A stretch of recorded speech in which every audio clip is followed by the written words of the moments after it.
디도서는 목회서신입니다. 사도 바울이 목회서신이라는 걸 두 개를 썼는데요. 하나는 디모데 전후서, 디모데라는 후배 목사에게, 그리고 디도 목사에게. 디모데 같은 경우에는 특별히 아주 신실한 또 유대인 출신이었고 믿음의 가정에서 자랐던 사람입니다. 그가 이제 나중에 에베소 교회를 목회하기도 했죠. 티투스라고도 하는데 이 디도는 헬라인 출신입니다. 그러니까 이방인 출신으로서 그리스도인이 됐고 목회자가 됐던 사람입니다. 우리가 알고 있는 대로 디도서는 굉장히 짧은 성경이지만 목회 서신으로서 사도 바울이 목회자에게 주는 권면. 그러면 이것은 목사님에게만 해당되는 말씀 아닌가요? 라고 할 수 있지만 이 목회 서신은 이 시대를 살아가는 모든 성도들이 마치 목회자처럼 살아가야 한다. 그 기준을 우리에게 말씀하고 있는 것입니다. 특별히 이 그레데 섬, 지금은 이제 크레타 섬이라고 하는데요. 그리스 영어로요. 이 크레타 섬에 교회를 건강하게 좀 다시 세우기 위한 지침과 권면이 있습니다. 특별히 교회의 지도자들, 목회자나 장로나 지도자들에게 주시는 말씀이 아주 선명하게 있어서 디도서를 기준으로 해서 우리가 목회자가 되려면 그리고 지도자가 되려면 모범이 되려면 어떻게 살아야 하는가를 이야기를 합니다. 여러분 예나 지금이나 이 섬 지역은요 약간 러프합니다. 터프합니다. 그리고 사람들이 이렇게 좀 거칠어요. 지금도 그런 것이죠. 이 당시 그 크레타 섬에 바울을 통해 하나님의 교회가 시작이 됐습니다. 교회가 시작이 되고 나니 이제 바울이 또 선교여행을 떠나야 될 텀이 돼서 누군가를 남겨둬야 하는데요. 믿을 만한 사람, 그 아주 터프한 섬 크레타 섬에 그래도 믿을 만한 한 사람을 남겨줘야 되네. 그게 디도가 선정이 됐습니다. 그래서 이런 면에서 디도는 하나님 또 바울에게 굉장히 신뢰받았던 사람인 것을 봅니다. 이 본문은 아마도 AD 63년에서 65년 사도 바울이 로마 감옥에서 추록한 다음에 쓰여진 책으로 알려져 있습니다.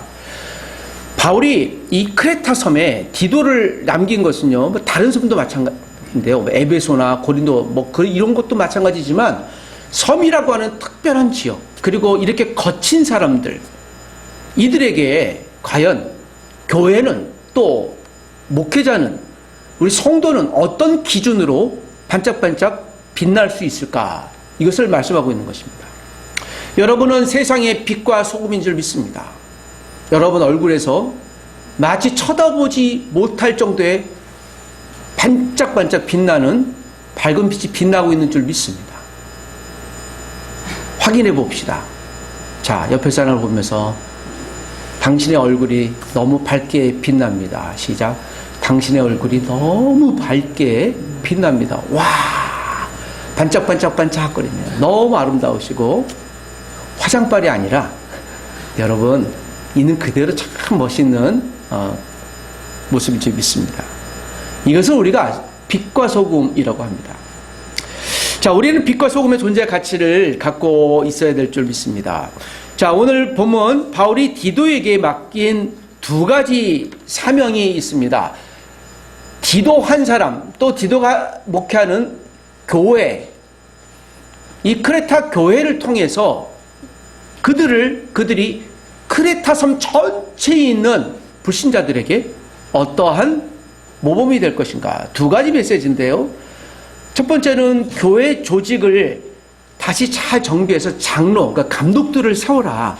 이것을 임명하는데, 그런데 유념할 것은 아무나 리더를 세우지 마라 라는 것과 함께 더불어서 이 크레타 섬 안에 율법주의자들, 또 할례 받아야 구원받는다, 안식일을 지켜야 한다 라고 하는 율법으로 돌아가려고 하는 사람들, 즉 거짓 선지자죠. 이들에게 대해서 교리적 분별력 이 두 가지를 유념하도록 이야기하고 있습니다. 여러분, 우리가 읽었던 이 성경 디도서 1장 5절에서 16절까지를 읽었는데요. 특별히 이 크레타 섬의 사람들의 특징을 이렇게 이야기합니다. 아주 대표적인 특징인데요. 12절에 이렇게 이야기합니다. 12절만 한 번 더 같이 읽어보겠습니다. 다 같이 시작. 그레데인 중에 어떤 선지자가 말하되 그레데인들은 항상 거짓말장이며 악한 짐승이며 배만 위하는 게으름뱅이라 하니 네.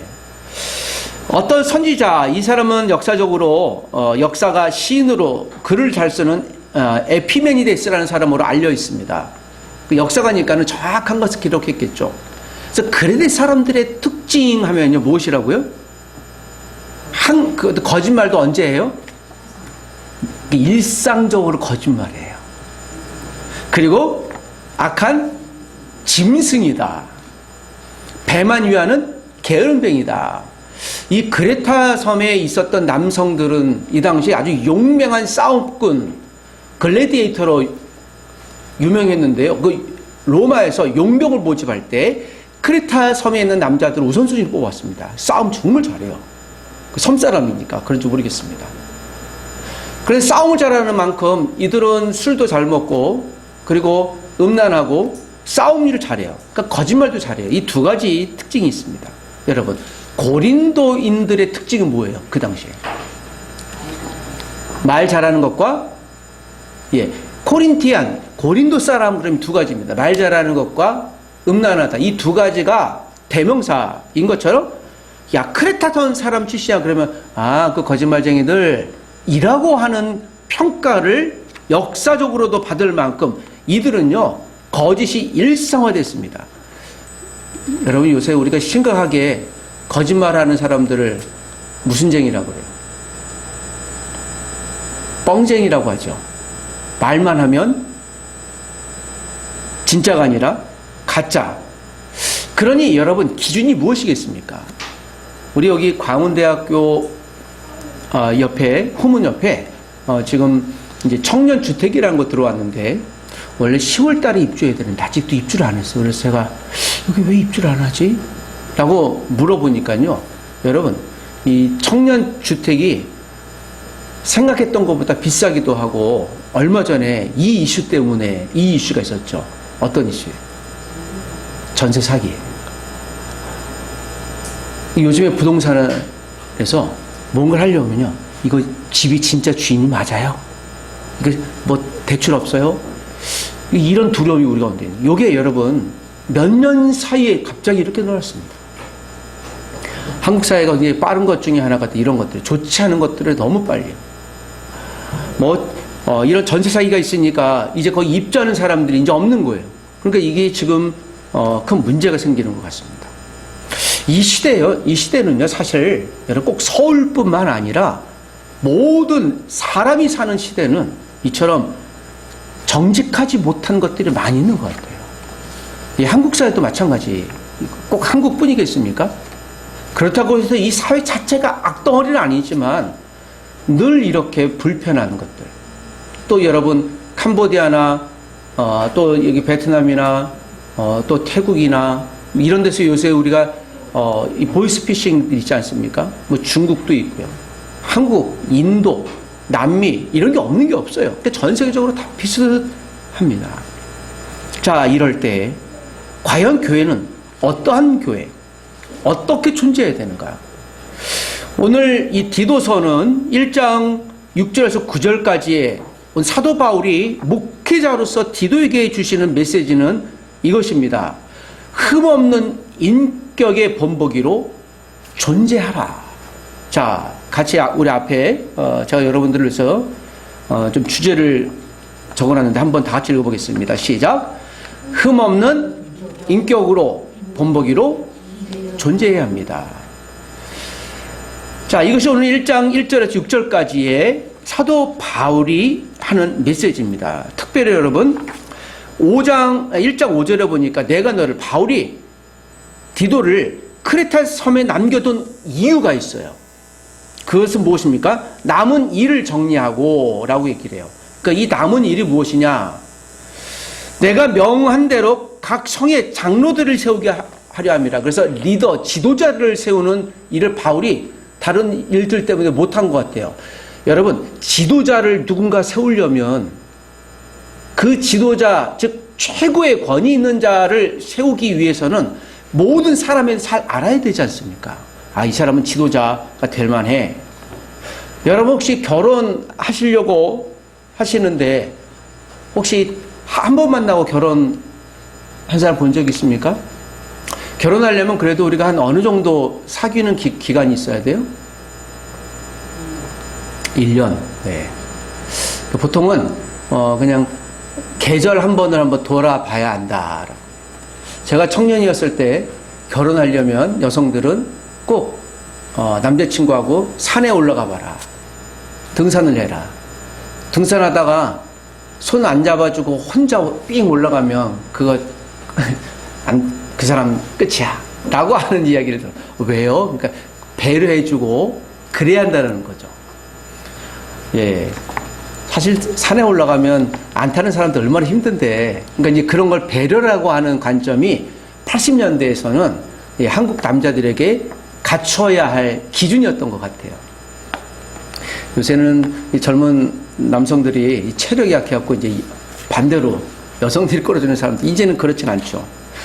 그러니까 어떤 기준이 있는 거예요. 리더를 세우려고 할 때, 심지어는 내가 남편이나 부인, 남자친구, 여자친구를 사귀려고 할 때도 아무나 안 하잖아요. 기준이 있잖아요.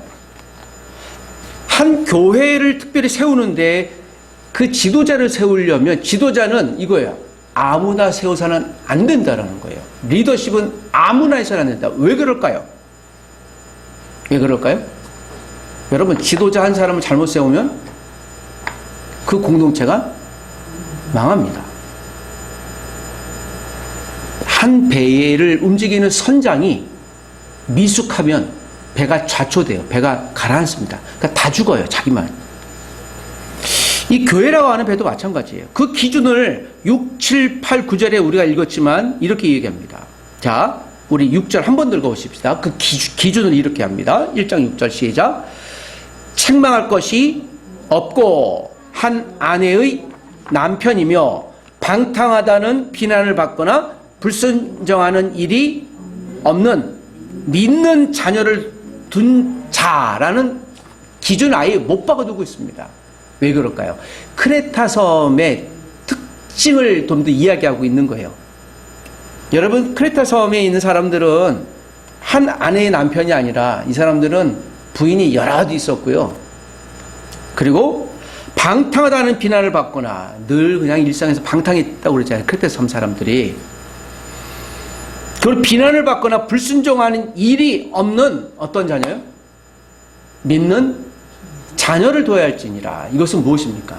부모가 자녀를 영적으로 키우지 아니하면 그 사람은 리더가 못 된다라고 하는 거예요.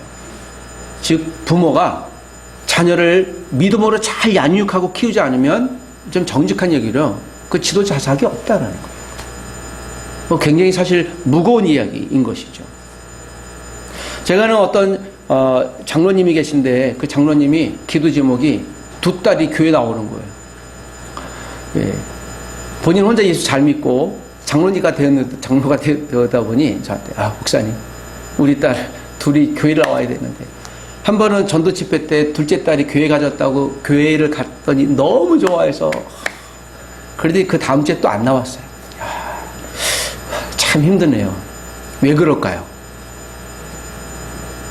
지금은 뭐 그런 기준은 아니지만 그것은 그 장로님이 지도자로서 부담스러운 거예요. 나는 왜 우리 자녀가 교회 안 나오지? 그러니까 누군가 다른 사람들에게 이야기하려다 보니 불편한 것이죠. 예, 그렇다고 해서 여러분 그것은 우리가 정죄받을 일은 아니에요. 우리가 그 중간에 예수를 믿고 또 복음으로 산다라는 것은 그 한 사람 한 사람 믿음이지만 여러분 근데 이 당시 왜 이렇게 했을까요? 이건 가정의 본보기 되어야 한다. 본보기가 되지 못하는 사람은 다른 사람에게 리더가 될 수 없다. 또 7절의 감독은 즉 리더는 하나님의 청지기로서 책망할 것이 없고 제 고집대로 하지 아니하며 급히 분내지 아니하며 여러분 급히 분내 그냥 화를 막 절제할 수 없을 정도로 화내는 사람들 무슨 장애가 있다고 그래요? 분노 조절 장애잖아요. 이 크레타 섬 남성들은요 분노 조절 실패하는 사람이 너무 많아요. 왜냐하면 맨날 술 취해 있으니까. 그 싸움도 잘하거든요. 싸움 잘하는 용맹스러운 사람, 방탕한 사람, 이 두 가지가 크레타 남성들의 대표성이라고 그랬잖아요. 그러니까 이들은 그냥 치고받고 하는 게 격투기가 일상화된 사람들이에요. 그러니 교회는 어떠해야 되는가, 리더를 세울 때 어떻게 해야 되는 건가라는 것을 말씀하고 있는 것입니다. 술을 즐기지 아니하고 구타하지 아니하고 더러운 이득을 취하지 않고 뇌물 받지 않고 8절에 나그네를 대접하고 선행을 좋아하고 나그네를 대접하는 거예요. 식탁 대접하라는 거예요. 이거는 크레타 섬의 문화와는 전혀 다른 문화권이라는 것을 보게 됩니다. 여러분 이렇게 보니까 이제 앞으로 지도자가 될 사람들을 혹시 여러분 이 중에 목회자가 되려고 하시는 분들이 있습니까? 이 기준 그대로 자기에게 잘 적용하시면 돼요. 예. 저는 디도서를 안 보고 목사가 됐던 것 같아요. 근데 이걸 볼 때마다 야, 이 지도자가 왜 이렇게 해야 되나? 굉장히 어려운 것이죠. 그렇다고 불가능한 건 아니에요. 여러분 크레타 섬에 사는 사람들과 그리스도인들 교회는 어떻게 해요? 달라야 한다. 즉 본보기 롤 모델로 있어야 한다라고 하는 것입니다. 한 방송국에서 실험 카메라를 택시 안에 설치해서요, 택시 기사들이 그 지갑을 주었을 때 어떻게 행동하는지를 실험을 한 적이 있습니다. 그 지갑 안에는 한 5만 원 정도의 현금하고 신분증, 연락처가 있었어요. 그 연락해주는. 거의 대부분의 기사들이 대부분 연락해 줘서 찾아주었는데 한 2사람 정도가 그것을 이제 가져가 버렸습니다. 그런데 그 방송 안내자가 이런 얘기를 해요. 그래도 참 대부분 정직한 사람들이 너무 감사하다. 그런데 이런 얘기를 해요. 정직은 카메라가 없을 때 더 빛나고 드러난다. 아무도 보는 사람이 없는 것 같은데 사실 그 사람들은 사회 실험이었기 때문에 몰랐잖아요. 그 정직한 사람들을, 기사들을 보면서 야, 진짜 정직은 카메라가 없을 때 일어난다. 여러분 여기 운전하시는 분들 혹시 교통질서 잘 지키시나요? 네, 그렇죠. 왜 교통질서를 지키죠? 우리는 자유스러운 민주 시민이기 때문에 잘 지킨다고 하는 것은 법률적인 얘기고요. 뭐가 있어요? CCTV가 지켜보잖아요. 그렇고 불편해요. 그리고 저도 이렇게 보면 심지어는 내비게이션 자매가 알려줘요. 자, 지금 6km 넘습니다. 조심하세요. 좀 넘으면요 계속 얘기를 해요. 넘었습니다. 가시면 안 됩니다. 천천히 가세요. 라고 얘기를 해요. 요새는 또 카메라 이 시스템이 바뀌어서요. 앞에서 하는 게 아니라 후면 카메라가 있습니다. 그러니까 뒤에서 보는 거예요. 그러니까 이게 앞에 가다가도 이게 언제쯤 한 100m, 200m가 아니라 언제쯤 이게 지나가야 내가 빨리 속도를 내지. 그러니까 늘 뒤에 누가 지켜보고 있다라는 게 얼마나 부담스러운지요. 그런데 여러분 그걸 보니까요. 우리가 사람은 그런 존재구나. 혹시 여러분 우리가 기말 시험 볼 때 감독관이 없으면 어떤 일이 벌어지겠습니까? 우리 감독하는 선생님이 없으면 어떤 일이 벌어지겠습니까? 그리고 양심껏 잘할 수 있겠죠? 저희가 굉장히 매우 충격적인 한 가지 경험이 있는데, 조직신학을 가르쳤던 교수님 굉장히 인격적인 분이세요. 그래서 난 여러분들을 믿습니다 하고, 우리 중간고사는 제가 감독관 없이 보겠습니다. 그런 거 없다고. 그랬더니 신학생이었으니까.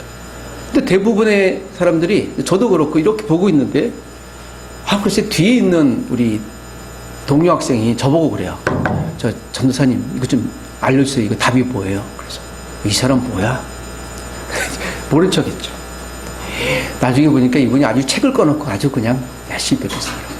근데 마음이 제가 너무 어려워서 이거를 교수님한테 알려야 되나 말아야 되나 하는 그때 제가 그렇구나. 뭐 나라고 별 수 있겠냐.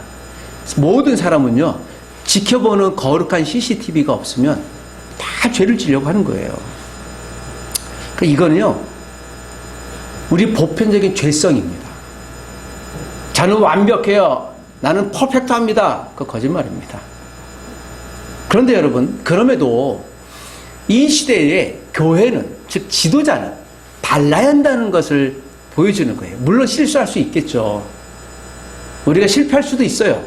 그럼에도 여러분, 이 성경은요, 거룩한 CCTV예요. 아, 그래, 오늘 실패했지만 그래, 다시 한번 일어서야 되겠다라고 하는 기준과도 같습니다. 여러분, 부디 믿음의 인격의 롤 모델로 세상 안에서 찬란하게 존재해 주시기를 부탁드립니다. 이것이 오늘 디도 목회자에게 주시는 지도자를 세우는 첫 번째 기준이었어요. 두 번째고 마지막 기준은 이것입니다. 자, 우리 10절에서 16절까지 있는 말씀인데요. 자, 15, 6절 두 절만 읽겠습니다. 여러분, 디도서 1장 15, 16절 다 같이 시작. 깨끗한 자들에게는 모든 것이 깨끗하나 더럽고 믿지 아니하는 자들에게는 아무것도 깨끗한 것이 없고 오직 그들의 마음과 양심이 더러운지라. 그들이 하나님을 시인하나 행위로는 부인하니 가증한 자요 복종하지 아니하는 자요 모든 선한 일을 버리는 자니라. 우리가 읽었던 5절에서 9절까지 있는 말씀은 교회 안에 있는 사람들을 대상으로 주시는 말씀인데, 교회 안에 있는 사람들이 세상 사람들과 구별되어야 될 것이 무엇인가, 본보기라 된다는 것인데요. 오늘 읽었던 지금 10절에서 16절까지는요, 교회 안에 들어온 거짓 증거하는 사람들, 율법주의자들입니다. 요즘 우리는 대학 예배당을 쓰기 때문에 그게 없는데요. 보통 교회 가보면 앞에 이게 있어요. 무엇이 있는지 아십니까? 예, 신천지는 출입 금지. 신천지 출입 금지를 해서 이것을 들어오면 우리가 법적인 처벌하겠습니다. 하도 교회 이런 어려움들이 많기 때문에요. 그 이만희라고 하는 교주가 성령이라고 얘기하지 않습니까? 여러분, 사람은 성령이 될 수 없잖아요. 근데 그들이 교회 안에 들어와서 거짓말을 해요. 그 중에 하나가 이거예요. 목사님들을 비난합니다. 그리고 교회에 어떤 불편한 걸 얘기를 해요. 이게 그분들이 모략전도라는 걸 해요. 아니, 오늘 목사님이 왜 염색도 안 했어? 이렇게 흰머리를 하고지. 뭔가 문제가 있는 것 같아. 성도들 배려를 안 해. 라고 얘기를 하면서 비난하고, 그러면서 데리고 나가는, 이것은 이제 모략전도라고 하는데요. 그래서 아예 교회가 그걸 써놨습니다. 제가 여기 석계역 오다 보니까, 목사니까, 그 안상홍 씨라고 하는 하나님의 복음성교회인가요? 이제 그 안상홍 장길자를 또 여자 하나님으로 두는 사람이 있어요. 이건 문제 있는 데니까 기억하십시오. 그런데 그 앞에 이렇게 지나가다 보니까 여기 뭐가 써 있는가 하면요. 그분들도 이단인데 이렇게 써 있어요. 이단 신천지는 출입 금지. 이렇게 써 있어서 내가, 참, 재밌다. 이거 뭐냐. 네. 거기는 이제 안식교에서 이단으로 정지된 데였다. 안식교도 이단인데 14만 4천만 구원 받는다고 하는데, 거기 또 장길자 안상홍이라는 여자가 하나님이 된 거예요. 나는 안 죽어. 그러더니 안상홍 씨는 죽었어요. 근데 안 죽었다고 보면 또 믿어요, 아직도. 하여튼 그런 데예요. 제가 얘기하는 데는 여러분 심각한 문제가 있는 데니까, 마치 그것처럼 교회 안에 할례 받아야 한다. 율법 다 지켜야 한다. 안식일을 지켜야 한다. 이런 사람들이 있는 거예요. 그래서 여러분, 거짓 교사들에 대한 메시지입니다. 우리 교회는, 지도자는, 저와 여러분의 성도는, 이 땅의 교회는 세상 사람들과도 본보기가 돼야 돼요. 구별되게. 좀 다르다, 역시 예수 믿는 사람. 에이, 똑같은데, 다르구나라는 것과 더불어서 교회 안에 있을 때 거짓 교사들, 잘못 이야기하는 사람들에 대한 경고도 분명히 얘기했다는 거예요. 그러니까 안과 밖으로 모범이 되어야 된다는 겁니다. 지도자는 그런 사람들을 뽑아야 한다는 것이에요. 제가 12월 첫째 주에 이제 우리 새로운 직분자들, 집사님들, 또 이제 직분자들을 좀 이렇게 임명하려고 그래요. 그래서 하나님 어떤 분들을 하면 좋겠습니까? 라는 생각이 있는데, 그러면서 기도하면서 주일 출석을 잘하고 계신가? 또는 또 11조도 하고 계신가? 또 전도도 하고 계신가? 어떤 교회는 제가 아시는 목사님이 계시는데요. 장로님이 되려면, 네, 그 전도를 12명 이상 해야 돼요, 교회. 한편으로, 왜 굳이 그렇게 하지? 인데, 그분이 이런 얘기를 해요. 교회 본보기가 되려면 최소한. 아, 그렇구나. 근데, 그거는 좀 이렇게 저도 이렇게 불편한 것 같긴 한데, 이 지도자가 아무나 있어야 되는 건, 아무나 세워져야 되는 게 아니구나. 여러분, 15, 16절 이 결정적인 한 가지는 교회 안에 있는 사람들은 이것이에요. 한 가지. 삶으로 정직함을 드러내고 증명하는 자들, 이렇게 규정하고 있는 겁니다. 그레데인들 늘 거짓말한다 그랬잖아요. 그러니까 말만 하면 거짓말이 너무 많아. 근데 그게 일상화된 거예요. 그런데 교회 안에서도 또 율법을 지켜야 한다고 하는 가짜들이 있으니까 이걸 여러분 제가 막 굳이 말씀드리면요. 교회 안에서 아까 얘기했던 이단들 있잖아요. 용납하면 안 되는 거예요. 그들이. 제가 한 교수님, 이 법대 교수이신데 지금 은퇴하셨는데 그분이 저 구로에 있는 어떤 이단 신비주의 사상가에 이제 빠져서 거기 아주 오랫동안 출석하고 계셨던 분이세요. 그분이 우리 학교 이제 기독 교수에 나오다가 그 교회를 가니까 이제 나오질 않았어요. 은퇴할 때쯤에 그 교회가 심각히 문제가 있었는데 그 만민중앙교회라고요. 이재록 씨가 그분도 자기가 하나님이라고 얘기하는 사람이고 나중에 보니까는 성도들을 성착취하고 헌금 갖고 그 자기는 늙지 않는다고 이제 주장하다가 이분이 이 착취 문제 때문에 감옥에 들어갔어요. 그때 이 교수님이 깜짝 놀랐어요. 감옥에 들어가다 보니까 여러분 거기는 뭐 치장을 못 하잖아요. 자기는 늙지 않고 그리고 흰머리 나지 않나고 그랬는데요. TV에서 나오는 모습이 흰머리가 쫙 나오니까 염색을 못하니까 좌절한 거예요. 저분이 하나님이라는데 흰머리가 생기네. 여러분 사소하고 말도 안 되는 것 같은데요. 놀란 거예요. 그때 자기가 알았던 거죠. 사람은 하나님이 될 수 없구나. 여러분 법대 교수도 내노라는 학자들도요. 이해가 안 되는 거죠. 제가 그랬죠. 그걸 진짜 왜 믿으셨어요? 아니 본인이 하나님이라고 그러고 기적 같은 일들도 많이 행하는데 사실 그거 전부 다 나중에 조작인 걸 드러났거든. 그러니까 제가 마음이 너무 답답한 거예요. 놀라운 건 이분이 또 일반 교회로 못 가요. 거기에 그렇게 세뇌되어 있다 보니 일반 교회로 제가 이쪽 교회로 가세요. 못 가는 거예요 또. 여러분 이거 매우 중요한 것입니다. 우리 혹시 가족 중에 우리에게도 그래서 여러분 부담스러울 수 있지만 누군가 잘못된 교리에 빠지거나 또 잘못된 일들에 빠지면 가서 얘기할 수 있어야 돼요. 우리는 정직해야 될 줄 믿습니다. 실수하거나 실패할 수 있어요. 우리는 그걸 인정할 수 있어야 돼요.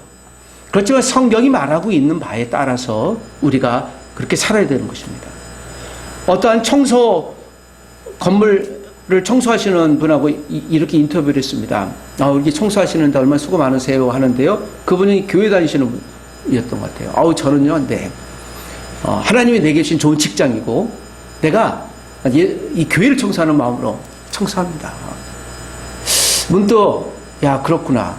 여러분, 오늘도 주일날 예배당에 나오셔서 여러분은 어떤 마음으로 이 자리에 계신지요? 질문해보고 싶습니다. 지난 한 주일 동안은 하나님 앞에서 또 세상에서 본보기가 되었습니까? 혹시 비난을 많이 받으셨나요? 거짓 증거자들은 우리를 비난해요. 그런 거 괜찮아요. 우리가 기준대로 살면 되는 것입니다. 광화문에서 지금 예배하고 있는 제가 늘 굉장히 불편하게 생각하는 이쪽 정광훈 씨 같은 분들이 이제는 유튜브를 해서 거기 뭐 한 1000만, 120만 광화문 예배당 예배하자고 나와서 제가 마음이 너무 불편해서 글을 좀 올렸어요. 이 반공을, 이념을 우상숭배하는 당신들이 좀 문제가 있는 것 같더니 빨리 교회로 복귀하십시오 라고 했더니 저보고 이상한 글을 쓰는 사람이 존재한다고 박정호 당신 누구냐고 그래서 저 학교 선생입니다. 그러니 선생이 그런 것도 몰라. 우리는 우파 애국 교회야. 그래서 아니 교회에 무슨 우파 좌파가 있고 어서 빨리 교회를 가시고요. 주일날 교회 예배당 가서 해야지 무슨 광화문 가서 정치 집회를 하면 어떡해요. 오늘 아침에도 보니까 어느 정치인이 와서 또 그걸 제가 또 마음이 불편하면서 제발 교회로 돌아가세요. 그랬더니 이놈 나쁜 놈이라고 아주 저에 대해서 연락이 들어가세요. 제가 그랬죠. 괜찮다. 그 정도. 그런 비난은 100번 감당할 수 있겠다. 그 중에 한 사람이라도 이 글 보고 문제 있는 곳이라고 생각할 수 있다면 그게 우리 학교 옆에 있잖아요. 그 교회가. 너무 불편해요. 그리고 지역계 목회자들이 그기 때문에 얼마나 실망하는지요. 막 거칠게 싸우고 경찰도 적대시하고요. 그래서 누군가 물어요. 목사님 거기가 교회인가요? 그래서 제가 그랬죠. 그거는 목사 면직이 돼서 목사도 아니고요. 그 교회가 아닙니다. 그러니까 빨리 나오세요. 제가 그래서 주변에 많이 보냈어요. 다른 교회를 실제로. 제가 누군가를 미워하는 게 아니라 복음을 왜곡하는 데는 교회가 아니거든요. 여러분 제가 지금 복음을 갖고 설교를 하고 있는 거지. 그 목사님은 늘 정직합니까? 늘 실패해요? 아니요. 저도 실패하고 실수합니다. 그러나 이 거룩한 CCTV가 말씀이라는 CCTV가 또 비춰서 보는 거야. 그래 나도 실패하는구나. 이렇게 살아야 되겠다라고 고백하는 것입니다. 여러분 우리 그렇게 살아주시길 부탁드립니다. 말씀을 정리하십시다. 오늘 디도서 1장은 단지 1세기 교회를 위한 지침이 아니라 복음이 우리 이 사회 안에 전 세계 안에서 어떻게 하나님의 사랑으로 여기 예수 믿는 부모님들은 우리 자녀를 어떻게 양육해야 될까? 영적인 부모님들은 영적인 자녀를 멘티들을 어떻게 섬겨야 될까? 그 삶의 기준은 무엇일까? 그것을 말씀하고 있는 것입니다. 교회는 개신교는 세상 안에 있는 사람들과 전혀 다른 삶의 방식이 있어야 돼요. 기억하십시오. 그렇다고 우리가 늘 정직하지 않아요. 실수하고 실패할 수 있습니다. 그럼에도 다시 그래 내가 실패했구나 실수했구나 다시 나가야지 예수님처럼 살아야지 이런 도전이 주님 오시는 날까지 우리에게 있어야 할 줄 믿습니다. 바울이 신뢰했던 디도처럼 주님도 우리를 신뢰해서 여러분의 직장 우리에게 맡겨준 자녀 교회 또 세상 안에서 그래 역시 다르다 교회는 좀 다르네 우리 광운대학교의 교인들이 그래도 좀 다르네 그래 저 사람들에게는 뭔가가 있는 것 같아. 이런 하나님에 대한 평가 세상에서 인정받는 저와 여러분 되시기를 주 이름으로 부탁드립니다. 기억하십시오. 실패하실지라도 다시 일어나 주님 앞에 말씀 앞에 정직한 하나님의 사람들 되십시오. 기도하십시다.